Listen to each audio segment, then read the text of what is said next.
All right, today we're going to talk about epistasis. Epi, the important part of epi, is that epi means above. So in this case, we're going to talk about two genes that affect a single phenotype, so two genes interacting, where alleles of one gene mask the second gene. Okay, so I'm going to give you a couple examples of that, and we're going to work a problem where we see an epistatic example of inheritance. Okay. So epistasis, like I said before, involves two genes. And if we think about normal two-gene inheritance, we're going to think about, let's say we have a parent, big A, big A, big B, big B, and another parent, little a, little b, little b. Okay? These guys are going to cross together to produce heterozygous offspring, like our F1 offspring often are. And then if we self-cross heterozygotes, we're going to get a range of genotypes and phenotypes in the F2. So let's talk about the different gametes we could get from these two parents, and then what the F2 offspring are going to look like, okay? So from the heterozygous F1 offspring, or F1 individuals, we can get gametes that are big A, big B, big A, little b, little a, big B, and little a, little b. And we can also get, and from the other parent, we'll get exactly the same gametes because they have the same genotype.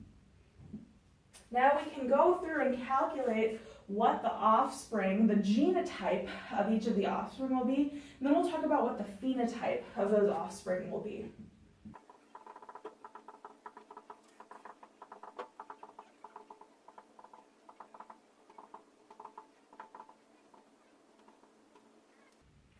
So this is the genotypes of all of the possible F2 offspring. Let's go back and label this. We've got the parents, the F1, and then this is going to be the F2. Okay? So here are all the different genotypes of offspring that we can have, 16 different genotypes. But those genotypes can be grouped into 4 different phenotype categories. Okay? So we've got the double recessive, the only example of little a, little b, little b, okay? And we're also going to have 9 examples where we have a big A and a big B, okay? Where we have at least one dominant allele from A and B. And so those guys are right here, okay? So there's one of this, there's 9 of those. With the exception of this one right here, so I'll circle him. That is a capital A and then 2 lowercase b's. We see that here. We have 3 of those. And then the 4th phenotype category has 2 small a's and at least 1 capital B. So we have 3 of those. So we have 16 different possible genotypes, but in the F2, we see a 9 to 3 to 3 to 1 ratio, where the 9s are big A, big B. The first 3s are going to be big A, little b, little b. The second 3s will be little a, big B. And then the 1 will be little a, little b, little b. Okay? So this is how normal two-gene inheritance works. And epistasis is a modification of this, so that rather than seeing a 9 to 3 to 3 to 1 ratio, we might end up seeing these two grouped together phenotypically, so we see a ratio of 9 to 3 to 4. In the offspring. We might end up seeing a ratio of these two, or a modification where these two group together, so we'll end up seeing 12 to 3 to 1 in the offspring. And so we'll talk about an example of epistasis, where two genes interact to produce a modification of the 9:3 to 3:1 phenotype ratio. All right, so here is our example problem. And this comes from a student who's working on an ecology project. They have white birds and purple birds. These are true breeding birds. So that means that we assume that they're homozygous for their genotype. And when we cross the white and purple birds together, we end up with an F1 offspring that is white. Okay? So what that means is that we know now this individual must be heterozygous, but the dominant phenotype is white in this case. Okay? And then when we cross two white birds together, two white F1 offspring together, we end up in the F2 with 156 white birds and 13 purple birds and 39 blue birds. These blue birds just come out of nowhere. So we want to figure out what sort of inheritance is going on with the feather color in these birds. Now, having three phenotype categories like this, you'll recall that if two genes are involved in this genetic pathway, we should expect to see a 9:3 to 3:1 ratio of inheritance. And we don't see that in this case. And in fact, we don't see anything that adds up to a total of 16. So what I want to do is put these in terms of this 9:3 to 3:1 ratio, okay? What I can do is I know that there are a total of 208 birds here. So I'll say 156 out of 208 is the same as what out of 16? So that tells me that this is a ratio of 12. And we can do the same sort of math for these guys and get 1 and 3. So if we rearrange this, 12 to 3:1 looks an awful lot like a modification of our two-gene inheritance.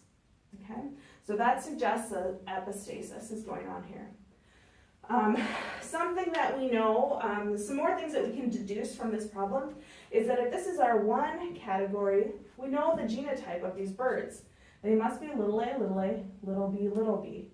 And that makes sense. This is a homozygous genotype, like our parent was. Okay, so the purple birds must have this double recessive phenotype. Okay. Since this 12 category includes the 9s, we know that this must include the big A, big B category. And it must include also one of the 3 categories. So we'll say big A, little b, little b. Okay? And that leaves the other 3 category over here, little a, big B. Okay? So we can determine this based simply on the inheritance ratios of the phenotypes and by using logical thinking. The one category, the single individual category, is always going to be the double recessive. And then we know that white is the dominant phenotype, so that'll be big A, big B, little b.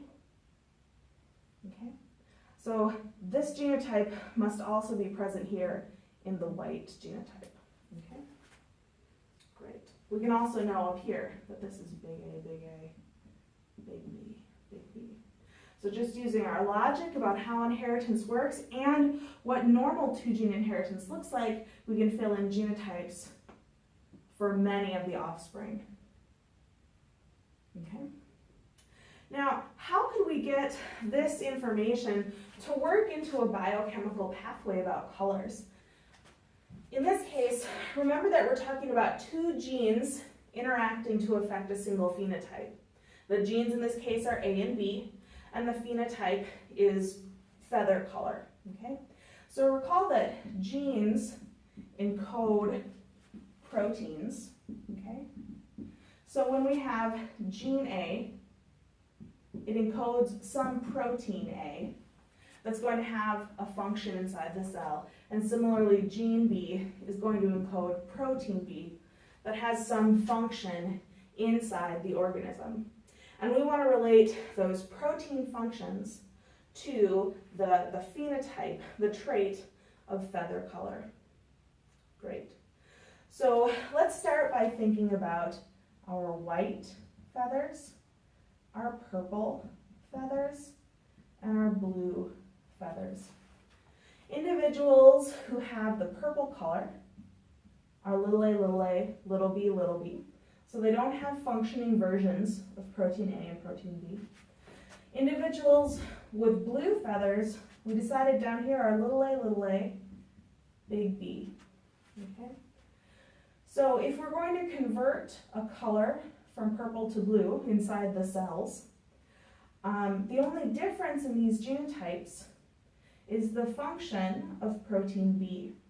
So protein B must be here, helping to convert purple color to blue color. These individuals don't have a protein B, so they don't ever make blue color, but these individuals do have protein B and they can help make that transition. Okay. Over here, we've got big A and big B, or big A and little b. In this case, capital A, the dominant allele of A, is masking what's going on at B. Doesn't matter what's happening at B if we have a dominant allele of A. So using logic, I can determine that protein A must block the conversion from white to purple. We can get to purple if we don't have a functioning version of A, but if you have a dominant allele of A, we block the transition from white to purple. And similarly, that means it doesn't matter what's happening at the B allele. It doesn't matter what goes on here. We never get to see the function of the B allele because protein A is blocking an earlier step in the process.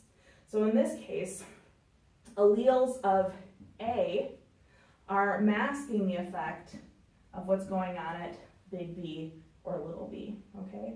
In this case, we would say that A is the epistatic allele. I want to write it down. A is the epistatic gene because it's above, and then gene B is the hypostatic gene. It's being masked. It's below, okay? So in conclusion, epistasis is an example of genetic interaction where alleles of one gene, in this case gene A, mask the effect of a second gene, in this case gene B. If we have a capital A allele, it doesn't matter what's happening at B, we don't see the effect of B. But the small a allele is not masking the function of B. So in the presence of small a, we can see the effect, we can see the role of protein B in this pathway. So we'll practice more questions about epistasis on your homework and in class.